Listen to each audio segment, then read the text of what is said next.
Rakan taken off the table. There was a hover over Yasuo. That's now been removed from the pool as well. And we need to find out what this final ban from Fnatic is before we move into phase 2. Jungler as well as support needed to be locked in for Fnatic with Gragas off the table. Elise and Lee Sin still open and available. They were the signature picks we're anticipating for the junglers this series. Yeah, I'm not expecting anything new or exciting, like a new or spicy from Broxah in terms of his jungle pick. I really like the bans here with Yasuo and Kled because they can be flexed in both solos. And I think Vladimir to try and get scaling or Kayle against GP, saying we know we will not have a global ulti, but we will then have something that can at least scale into the late game with us. And also buy some of that time in the team fight. The ultimate going to be very, very big here, as we've seen already. Nice hover, even though they already have Kaisa. I will say though, if this Kayle does not go top, I think it might be a mistake from FPX, because then you actually give over a lot of freedom to Fnatic to roam and make plays. I think it has to go top lane, and you try and leave it as an island, basically. It definitely doesn't feel like a Doinb champion. I would say that is definitely going to be Gimgoon, but we shall see until the final pick. Yeah, he played it once so far, and that's about it. Alistar, though, Pyke, Rakan banned away, tons of playmakers gone. Of course, expected again with Broxah that we get one of his comfort picks. This is a lot more like the Fnatic we want to see. AD carry bot, playmaking support, and then they have a strong early game jungler here that can pair up with the support to create chaos. A lot of options now being flicked through for FunPlus. We'll get an answer of whether this Kayle is going mid lane or top lane once we see the final lock-in. Doinb has already run the Kayle once in the group stage, 5-1 and 3, and it looks like he'll do it again. Actually, if they wanted the scaling to come from the top side, it would have been that Vladimir pick. They would have locked that in because it's a good matchup into Gangplank later on.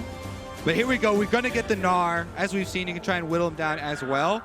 Again, how are they going to answer so many of these globals towards the bottom side when Doinb is on this Kayle? Not going to have a lot to say about the mid lane priority, which has determined... Exactly. I think we're going to get a very different game from FPX early on. Like, they will not be as proactive with setting up these big plays bot lane. I think actually Fnatic has now gotten, for them, a very comfortable draft in terms of how they like to play the game. Tons of CC coming from support. They can actually play around bot side and leave Bwipo alone top. This should be a game where Fnatic can dictate the early game around bot lane. Exactly. These are almost ideal champions for what you would theorize for the Fnatic side. Let's see how they play out on the Rift, if they can even up our series here and take it 1-1. Well, the fans in Spain and everyone watching here in Europe wants to see that happen. And I'm hearing and I'm feeling flashbacks to the first half of groups and the second half of groups where Fnatic moved to those comfort picks, the playmaking support, something comfortable for Bwipo and for Broxah. And we saw such a marked difference in their performance. Now we need to see it happen when the pressure is turned up against FunPlus Phoenix, Deficio. It's one of the big things for Fnatic.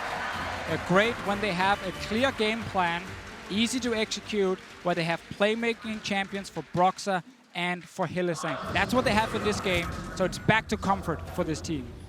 Now just quickly, as we're loading up, I do want to take some time to look at the numbers between the first half of the group stage and the second half of that group stage, where so much criticism is given to the clutch performance from Fnatic and so much praise to their victories over SKT and RNG. And after seeing Fnatic lose game 1 with the Garen Yuumi, and maybe you can argue the Rengar, do you know that parallel storyline of the first half decision-making versus second half decision-making, it feels like it's coming back there, Kobe. Definitely agree. You can hear the crowd behind them as everybody's setting out for defensive openings here. Don't expect any sort of inbaits like we saw last time around. A lot of it determined by your level 1 of your champions. We are talking about it already. They want a much slower opening. And of course, one of the big players in terms of the early game, Broxah, he fought for those blue buffs in game number 1. He was one of the difference makers as we moved into the second round, Rob. And you can see his kill participation, K+A, going from 0.7 to 5.0. Yeah, and last game, you know, he was against an Olaf in the early game as Elise, so he's not winning that matchup. He didn't have a support to back him up because Yuumi was stuck in the bot lane. So it made it very difficult for him to actually play the game without any lanes he could really play around. Delayed invade this time from Fnatic. They're hiding around the corner. Oh, if anybody's left behind, this is going to be problematic. Nemesis sticks in the mid lane. Gets the gold card into Doinb. Okay, 3v3. Rekkles, though, He's taking the buff. is stepping into Lwx. Rekkles is not in sync with the team. He walks all the way through Doinb. Now Broxah comes to help. Do FPX engage the flashes? There's the dash away. Tian goes for the body slam flash. That's a flash forward. Fnatic are chasing Tian. They're looking for first blood, and they find it. Rekkles picks it up on the Kaisa. Doinb forced to flash defensively. That looked crazy, but it comes out in Fnatic favor. It was crazy. That was ring around the rosy here with the blue buff. In the end, Fnatic, even with Rekkles by himself taking blue buff damage, they circle back around because Tian is the only one who flashes over to try and focus that. They get him down. First blood, and guess where it goes? The Kaisa into Rekkles' hands, exactly where they want it. And it actually looked like Rekkles was almost caught out, and FPX could try and get onto him. Tian actually tried to body slam over the wall as well and start the fight. That's why he ended up dying. Had to blow his flash. Now he is going to be spotted by this ward if he goes up to red buff. Broxah is taking his bot side camps. He's also spotted, so they have the information. This is the fight again. Looks like Rekkles is caught out a bit, but Broxah is with him. And now a call has been made to go aggressive, but he's kind of the only member who can follow. Exactly. It's because everyone else hesitates on the other side of this blue buff. Lwx never flashes over, actually. It's because they all kind of corralled themselves behind this wall. Regardless, though, focus. They were indeed. Fnatic looked FPX in the eyes and said, "What's your move, bro?" And they managed to pick up first blood. They support Rekkles in the play.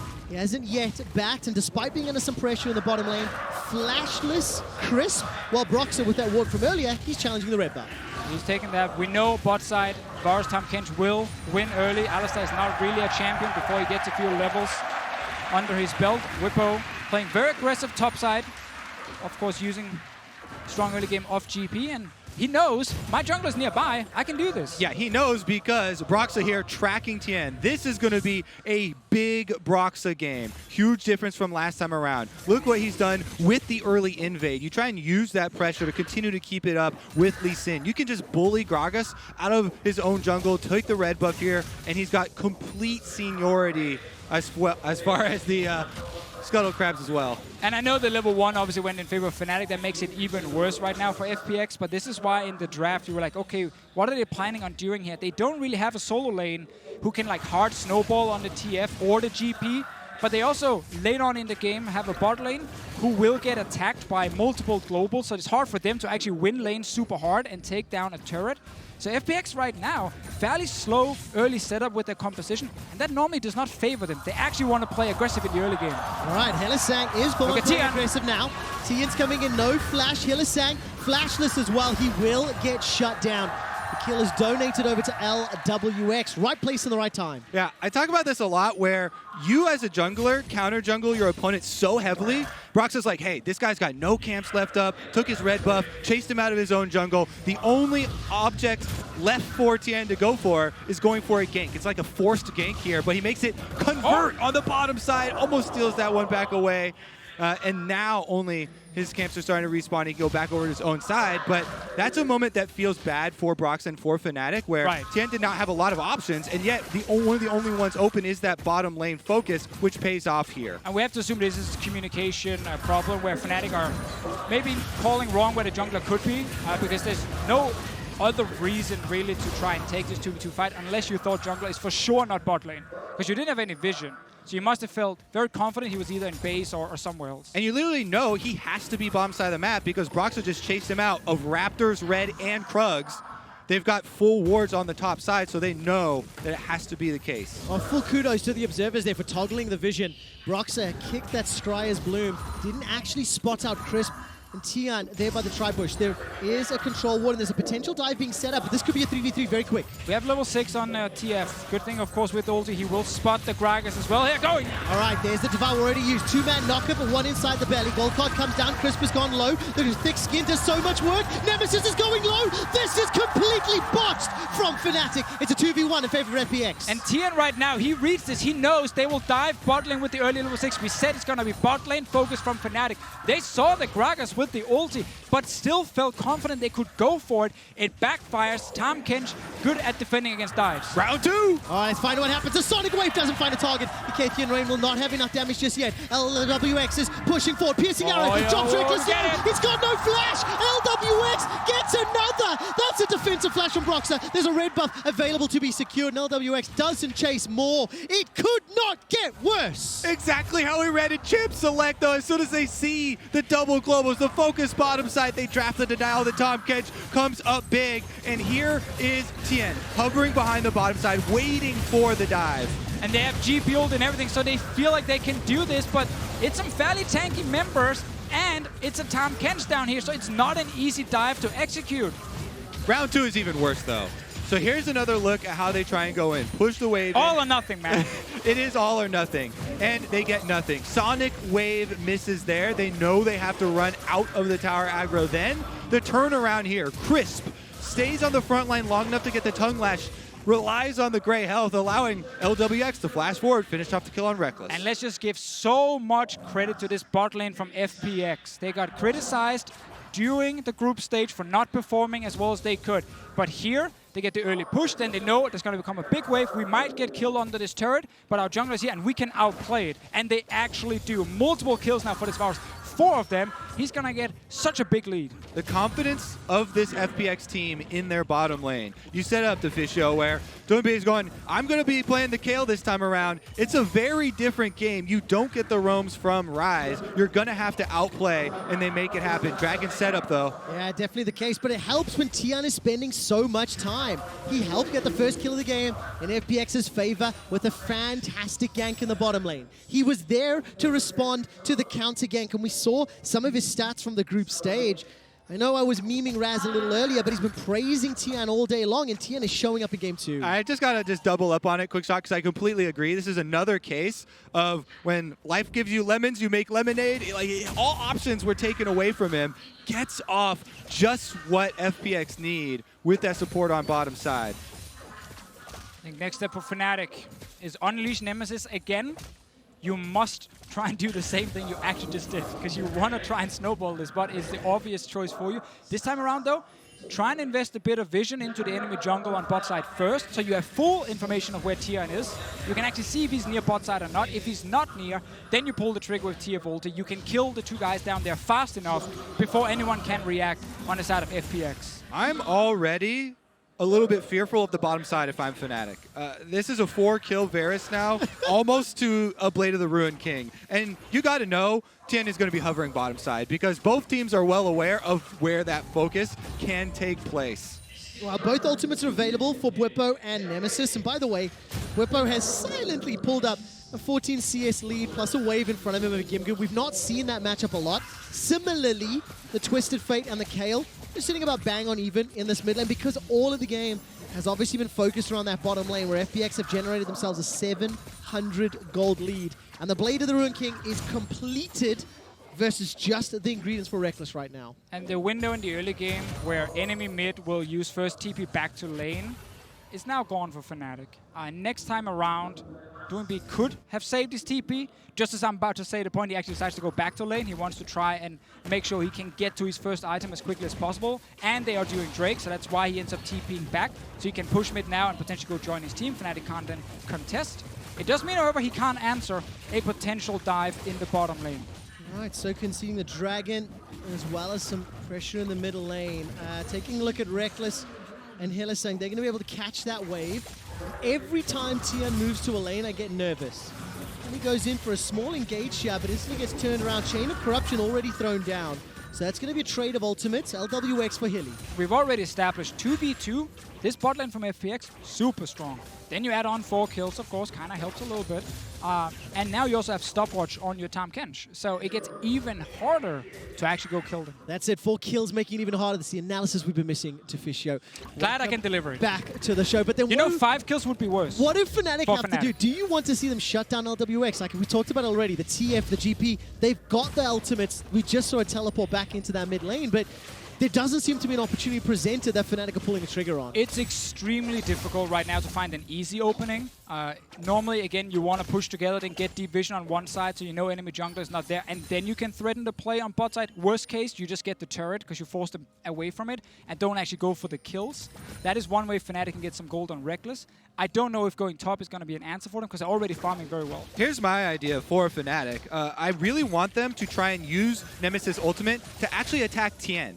you want to find this enemy jungler, find the Gragas, he is a possibility for a kill here. If you can get Broxah to invade with the extra global that they have, because Doinb used the teleport on Kayle back to mid, maybe that is an opening they can get. So it's going to be a fairly slow herald here, but they know they have Bwipo sitting top, kind of going even with Gimgoon. I think FPX can go in and actually contest this, at least make Fnatic rethink if they should actually kill the herald or not. Well, Tian and Doinb are around. The wave seems to be pushing towards Bwipo top, so Gimgoon may be able to respond. Nemesis, I don't think he's yet thrown down that destiny. Gimgoon's about to Gnar out. Bwipo already eats the oranges. He's running for his life. Flash is available to him. Gimgoon's about to Mega Gnar. The Rift Herald looks just about a reset. Bwipo escapes with his life. Tian steps in and secures it. That's just bullying Fnatic out. Didn't get it, however. I mean, he got the kill on it, yes, but didn't get the eye. Let's see if they stick around. Right now on the minimap, you can see them playing defend the eyeball, but bottom side, the money off the turret plates going over to the FPX side. Tian's going for it. He rushes in. But this is just amazing for them because Fnatic, they feel like they don't have any good options. So they start the Herald despite not having full push top lane. It was a very even setup and they could actually trade against each other. They only had push mid when they started it and Tian was back in base. But this also means FPX knows where the enemy jungler is, they know where TF is, so they get time to push in the winning bot lane and get a bunch of plates. Fnatic, they feel like there's no easy play in the playbook right now, and FPX, they're in control. Yeah, it feels like a lot of the questions have answers, and it's definitely all credit here to FPX because of the way that they played the early game on bottom side, that they're able to come up with these answers. Hey, what are you going to do about Twisted Fate teleporting on your bottom side with Gangplank ultimate? Well, Tahm Kench, we're going to outplay. We have the Varus ultimate to set up kills. Gragas is here. They're going for an offensive play. RMD. Chain of Corruption already comes out. Hylissang actually will use Tian to taxi to the tower. But the Devour from Crisp comes in. Just another fantastic dive. Nearly 2,000 gold in the lead for FPX. It doesn't feel large at this point, but it's the way the lead is coming about. And now with the Rift Herald being thrown down, Tower First Blood being secured, a Mountain Drake in the back pocket, FPX are in absolute control this early game. Yeah, they're in full control and they're not even playing their signature style because they have a more defensive scaling mid lane. Let's see bot lane. And if you're a fan of Fnatic, you should be worried because the signature style is being played and it's not yet working. Lwx has survived for now. Bwipo completes the teleport. The counter barrage comes out. Defensive flash from Nemesis and Bwipo's running for his life. Hill is making his way forward. Got no flash available to him. Broxah manages to find Doinb. How did you do that? Tian body slams over the wall. The chase isn't done yet. Bwipo's looking for Gimgoon. Gimgoon's about to make an out. He flashes away to safety. Fnatic are somewhat split. Hilly's looking for a target. Thus for 1 versus 1. And the parlay sends Gimgoon away. What? Oh, they're re-engaging. Hylissang has gone far too deep, but the ultimate will buy just enough time. Tongue Lash available, that will tag one. Gimgoon comes over, Gnar into the wall. The rest of Fnatic were maybe looking for a tower. They were not with their support, and Fnatic donate the 7th kill. Ended up splitting up here. Multiple members stayed in the bottom lane, chasing the Gnar, and then Hylissang was like, great, we won the fight. I can maybe put a ward into the enemy jungle. Ended up getting caught out and giving up another kill here. Man, that kick from Broxah. That made my eyes go huge, QuickShot, because that was a Kayle with ultimate available. Yet Fnatic burst him down with ult available before he can actually get it off. And I thought it was going to be a critical moment, but even given that, it's a 1-for-1 trade as Broxah went down, and then getting the straggler kill there on Hylissang at the end just means that they've got full control over River. There is no support back out here with early wards for Fnatic, so this could be very quick. 2 mountains for FPX, which greatly enhances their group later, 20 minutes in. Let's see if Broxah can steal it. Not even gonna try. I think the double Mountain Drake is so key here because late on in the game, Fnatic can try and split up the map, leave the GP versus the North and have the TF in the other side lane. You know, he's full AD and actually abuse his ulti to then create a numbers advantage somewhere. But with the double Mountain Drake, the fact you're going to go Rage Blade on your AD carry, you're going to burn down this Nashor so fast if you're FPX. Exactly. It directly attacks one of Fnatic's win conditions, which is buying time, spreading, and trying to pressure. If you don't have that time to buy, because FPX can just group on Baron and force so insanely fast with extra true damage. Here we go. Oh, does Hylissang know how much he's bitten off? 4 members of FPX coming to reply. I think he figured it out at the end. I have gone too far. It went too far, and Hylissang concedes the 5th death of the game. This is a little bit of Hylissang on brand. Coin flip player at times has been known to overcommit, and now there's a gold card landing onto Gimgoon. Rekkles will chase forward with the killer instinct and continue to chase. Down. Can't get in range. That boomerang play does so much. The re-engage. Tian and FPX snipe Rekkles under the tower. They get the top tower. They extend the gold lead. And this game is already feeling over. It's all going crashing down for Fnatic. QuickShot. FPX full steam ahead once again. Their duo side gets the top tower. They're focusing towards a dive on Nemesis and Broxah now as well. Oh man, run away, run away! FPX, the debate, the discussion, which FPX are we going to see? The summer split, the team that was one win away from the most dominant LPL team in history, or the group stage one that had very questionable plays. I just want to quickly remind everybody how many international games the FunPlus Phoenix players have played. Before today started, it was 7. Including the 2 now, 9 international games played apiece across the board, and they are not skipping a beat in their first quarterfinal. For everyone counting, by the way, there was a tiebreaker in groups, so those are all this year. There we go. Unbelievable stuff for FunPlus, and obviously now it's up to them to extend this lead further and be 1 win away from match points. And we already talked about how this draft from them, it's very different from what we normally see. And it's just fantastic to see them actually execute it again. Fnatic probably regret not, disengaging, not actually committing to the dive when they saw the Gragas there. But that kind of started the whole thing for FPX here. Let's see what happens around mid. TF has used his ulti. Yes, indeed. Gold card is being primed for Nemesis. I'm waiting for the targets. This is a 5v4 for the time being. Broxah has the potential to flank, but he has been spotted out, as you mentioned, Deficio. And now Gimgoon, no flash available, but he does have the Mega Gnar. Manages to find one into Hilly. Hilly will, however, find Crisp. There goes the Kayle ultimate, but there's so much reply damage. That's Nemesis already down. Hylissang follows shortly thereafter, and the rest of FPX, they take down the tower. Abyssal Voyage will send Tian to the back line, and Rekkles and Broxah are running for their lives. Yeah, Fnatic literally cannot fight FPX grouped up as 5. You are never killing that Varus. It is a level 11 super fed Varus with not only a Tahm Kench, but also a Kayle next to him. And that is FPX just moving ahead as 5, completely bullying this team. In fact, they have to play their team with the spread. But again, it's similar to last game where because FPX got so many of these outplays early, because they got so much of this lead early, Fnatic cannot get that game plan online. And once again, we sit in a situation where we hit 20 minutes. FPX have killed multiple outer turrets. They have so much map control, and Fnatic, they've only gotten 1. So it's almost impossible for them to actually split up the map because their minimap at this point, it's tiny. If FPX decides we're going to push down mid and go to whatever jungle we want, top or bot, they just get full map priority. And Fnatic then have to play super defensive, but they don't want to play defensive with their draft. All right, again, they use the Tahm Kench Devour. Then look at Tian here. After Gimgoon goes in and actually trades ultis with Hylissang, we're just kind of sitting and waiting. Feels like nothing huge is going to happen. He goes in, he gets the Kayle ulti, and now look at the Gragas with the ulti, knocks in the Fnatic members, and Nemesis goes down. Absolutely destroys them, splits them up, and then it is easy to continue pushing forward. And the ramifications of this team fight are huge because we talked about the double mountain. This has opened up a pathway straight for Baron control now. Fnatic have no towers to defend mid anymore, so it's going to be very easy for FPX.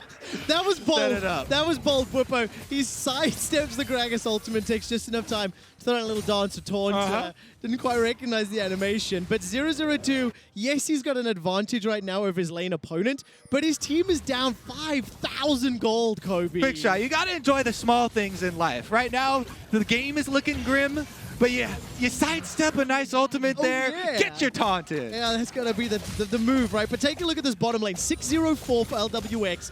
Rageblade, Blade of the Rune King, Zeal, and Shard completed. Only a moment ago did Rekkles complete his Rageblade, so nearly a full item behind. Actually, now it is a full item behind his lane opponent. And then you've got Crisp, 009 on this Tahm Kench, just been everywhere he needs to be. And let's assume Fnatic will not be allowed to split up the map and try and catch people with TF ulti. They will pretty probably safe call. Yeah, they'll probably be forced to actually 5 versus 5 and try and win that way.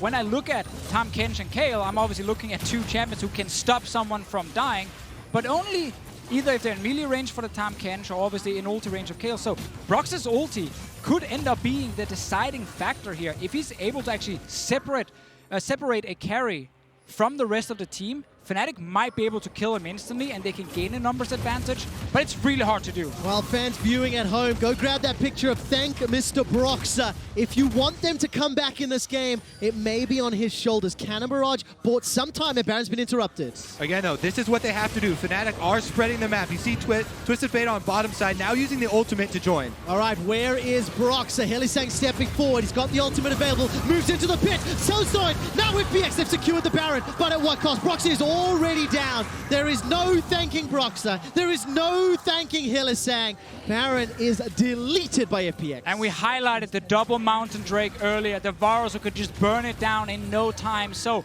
when you are potentially setting up a flank here and the enemy team is stuck in the Baron pit, well, you have to do it so quickly because it dies so fast. And now, let's see if they can do something crazy here. All right, Nemesis got the gold card primed. He's looking onto Gimgoon, who's a little tired, Mini Gnar. But the piercing arrow from Lwx sends him legendary 9-0-4. This Phoenix is truly flying and on the verge of 2-0. Double kill for Lwx. 10 kills this game.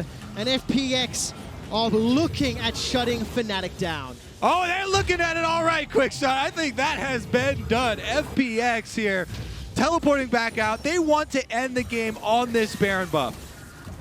And of course, if FPX close this out, Invictus Gaming are waiting for them in the semi-finals. The much talked about LPL, the fall of RNG, what form would IG and FPX bring to the quarterfinals? Well, I tell you what, it's terrifying today in Madrid. 15 kills to 3, nearly 10,000 gold up. FPX are on the brink of closing this game out and shutting down Europe's second seed. Now, what defense can they muster? The Broxah Dragon's Rage kick still has power. Lwx gets devoured for now, buys enough time to turn it around. Hylissang gets the pulverize onto Gimgoon, and here comes Tian. Broxah running for his knife. Nemesis gets shut down. 11-0-4 for Lwx. The inhibitor still stands because it's the kills that FunPlus want. Bwipo will get run down by Gimgoon. He runs a few seconds longer. Finally, the inhibitor falls. Now the Nexus target. The Nexus is the target for FPX. 18 kills to 3. It has been a slaughtering of Fnatic members. And FunPlus Phoenix are one game away from the first World Semi-Finals. Game 1, FPX control mid, use it to tower dive bot lane and win that way. Game 2, they go for more defensive draft. They want to scale in the solo laners and they just want to have a more defensive bot lane. It's Fnatic who's trying to dive them. They outplayed with Tahm, Kench, Varus, and Gragas. They get a huge lead and suddenly Fnatic's playbook, nothing there. They had really no good option after they fell behind from that tower dive. This series has been insane from FPX so far, and especially I have just enjoyed Chris' play. A lot of people were critiquing him through the group stages, but he had the offensive looks to find the engages for FPX in game number 1, and he had the defensive looks here. Everybody's going to have their eyes on Lwx. He allows them to survive. He stays in for the extra tongue lash on Tahm, Kench to get that kill on the exit on Rekkles as well. I think that he has just been the MVP so far in this series for me. Remind me where I've heard this story before. Fnatic go up against a LPL squad in an elimination match, get crushed 25 minutes in game 1, get crushed 25 minutes in game 2, and on the brink of elimination going into game 3. I'm not